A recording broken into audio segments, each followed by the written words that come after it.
बिस्मिल्लाहिर्रहमानिर्रहीम। अस्सलाम वालेकुम। आवाज़ बेटा बता दें, आ रही है? आवाज़ आ रही है?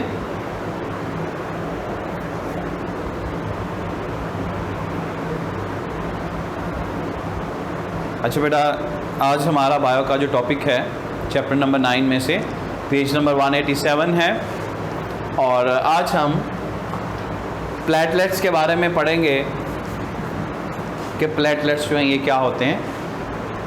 थोड़ा सा रिव्यू कर लें जो हमने इससे पहले पढ़ा था कि जो ब्लड होता है इसको दो मेन हिस्सों में उन्होंने डिवाइड किया हुआ है।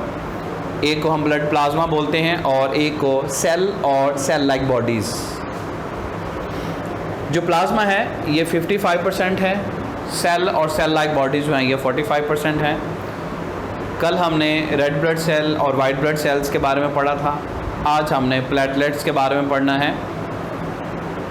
जो प्लेटलेट्स हैं सेल लाइक बॉडीज़ हैं और इनको थ्रोम्बोसाइट्स बोला जाता है। ठीक है, पेज नंबर 187 है। प्लेटलेट्स को थ्रोम्बोसाइट्स कहते हैं। अब ये जो प्लेटलेट्स होते हैं ये सेल नहीं है, तो फिर क्या है? बोन मैरो के जो सेल्स हैं ये उनके टूटे हुए हिस्से होते हैं।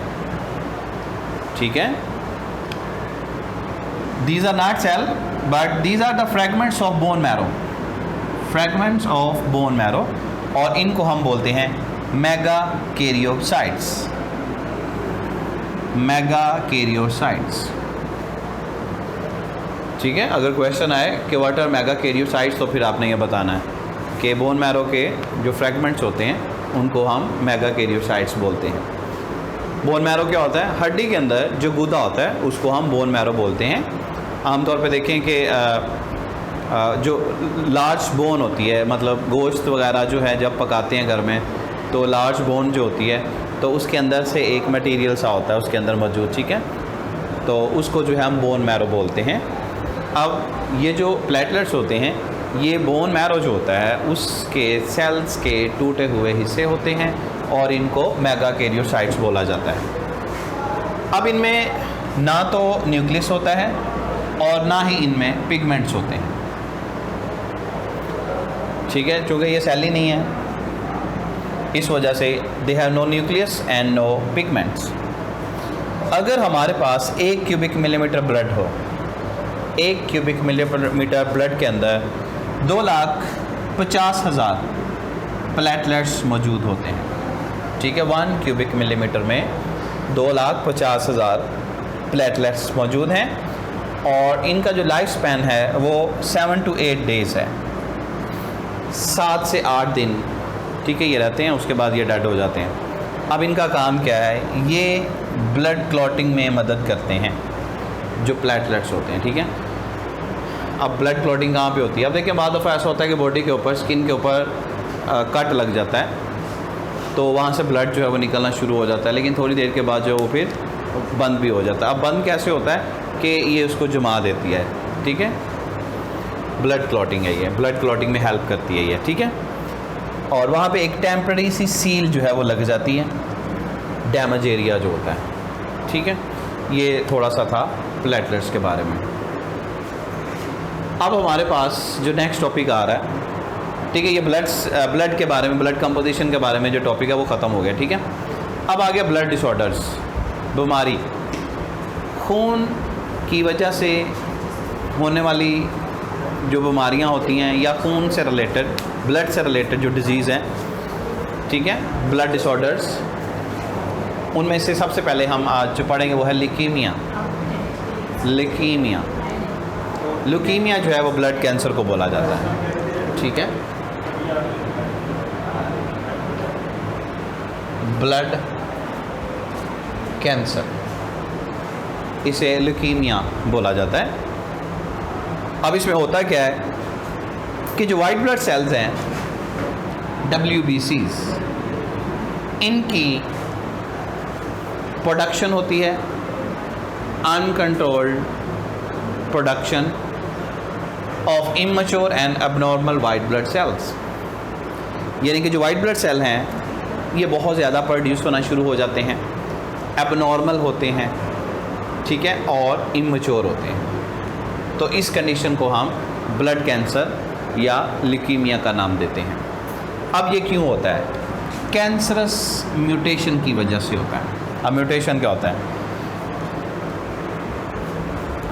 म्यूटेशन का मतलब होता है चेंज इन जीन्स, ठीक है। आपको मैंने पहले बताया था कि जो ऑर्गेनिज़म हैं, ऑर्गेनिज़म की बॉडी में जितने भी करैक्टरिस्टिक्स हैं या बॉडी में जितने भी ट्रेट्स हैं या बॉडी के अंदर होने वाले जो डिफरेंट फंक्शन हैं, ख़ास तौर पे जो ट्रेट्स होते हैं, इनको जीन कंट्रोल करते हैं, पेयर ऑफ जीन। अब होता ये है कि अब देखें जो हीमोग्लोबिन है ये एक प्रोटीन है, तो हीमोग्लोबिन को जीन का एक पेयर बनाता है, तो वो जो जीन है उसमें म्यूटेशन आ जाता है। म्यूटेशन का मतलब होता है चेंज इन जीन, ठीक है। अब वो चेंज कैसे आता है? जो डीएनए होता है, डीएनए इसके ऊपर कोडिंग होती है, ठीक है। मतलब जो डीएनए होता है इसमें जो नाइट्रोजनस बेसिस होते हैं उनका एक सीक्वेंस होता है जिसको हम जेनेटिक कोड बोलते हैं, और उसका एक ख़ास हिस्सा जो उसको हम जीन बोलते हैं। अब उस कोडिंग के अंदर चेंज आया हुआ होता है, डिफरेंट फैक्टर उसके ऊपर असरअंदाज हो सकते हैं, तो उसके म्यूटेशन आने की वजह से जो वाइट ब्लड सेल्स होते हैं वो एबनॉर्मल होते हैं और इमैच्योर प्रोड्यूस हो रहे होते हैं, ठीक है। तो इस कंडीशन में फिर क्या होता है कि ल्यूकीमिया या ब्लड कैंसर जो है वो सामने आता है, ठीक है जी। अब उन्होंने कहा कि ये जो म्यूटेशन है ये कहाँ पे होता है? बोन मैरो के जो जीन हैं और जो लिम्फ टिश्यू के सेल्स हैं उनके जो जीन्स होते हैं उनमें ये चेंज आ जाता है, इस वजह से ऐसा होता है। अब उन्होंने कहा कि पेशेंट का जो ब्लड होता है इसको चेंज करना पड़ता है, ठीक है। आप देखें जो पेशेंट है ल्यूकीमिया का, चूँकि उसमें वाइट ब्लड सेल जो अबनॉर्मल बन रहे हैं तो वो डेफिनेटली वो फंक्शन भी नहीं परफॉर्म कर पाएंगे सही तरह से।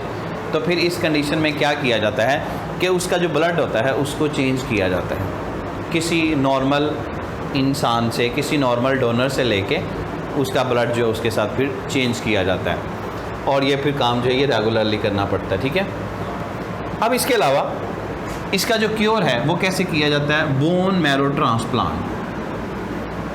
अब जो बोन मैरो ट्रांसप्लांट है उसमें यही किया जाता है कि उसका जो बोन मैरो है उसकी जगह जो बोन मैरो है वो कोई और बोन मैरो जो है वहाँ पे ट्रांसप्लांट किया जाता है, ताकि फिर वो वाइट ब्लड सेल जो होते हैं उनकी प्रोडक्शन जो है वो सही तरह से हो पाए।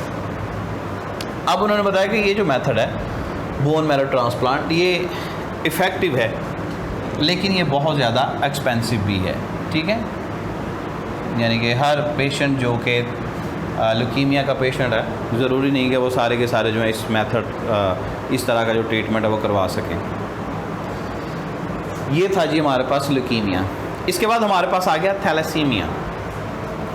ये भी एक ब्लड डिसऑर्डर है। अब इसमें क्या होता है? जो थैलेसीमिया है इसको कूलेज अनीमिया भी बोलते हैं। थॉमस बी कूले एक ऑस्ट्रियन साइंटिस्ट था, तो उसने इसको डिस्कवर किया, तो उसके नाम से इसको कूलेज अनीमिया भी बोलते हैं। अब ये जो थैलेसीमिया है ये एक जेनेटिक प्रॉब्लम है जीन्स के अंदर, जीन्स की वजह से अब म्यूटेशन होता है इसमें भी, ठीक है। जिस तरह हमने ऊपर पढ़ा कि ये म्यूटेशन के नतीजे में ऐसा होता है। अब देखें जो हीमोग्लोबिन है इसका भी जो जीन है, ठीक है, उसमें भी म्यूटेशन हुआ होता है। अच्छा, ये ऊपर वाला जब हमने पढ़ा था मैंने उधर वहाँ पे आपको हीमोग्लोबिन के जीन के बारे में बताया था। अब देखिए ये जो लिम्फ हैं या ये जो बोन मैरो है इनके भी जीन्स हैं, ठीक है। जिस तरह हीमोग्लोबिन वाले जीन में चेंज आता है या म्यूटेशन होता है, इसी तरह इनके जो जीन्स हैं उनमें भी म्यूटेशन आता है, ठीक है। तो अब ये जो थैलेसीमिया है, ठीक है, इसमें क्यों होता है जी म्यूटेशन?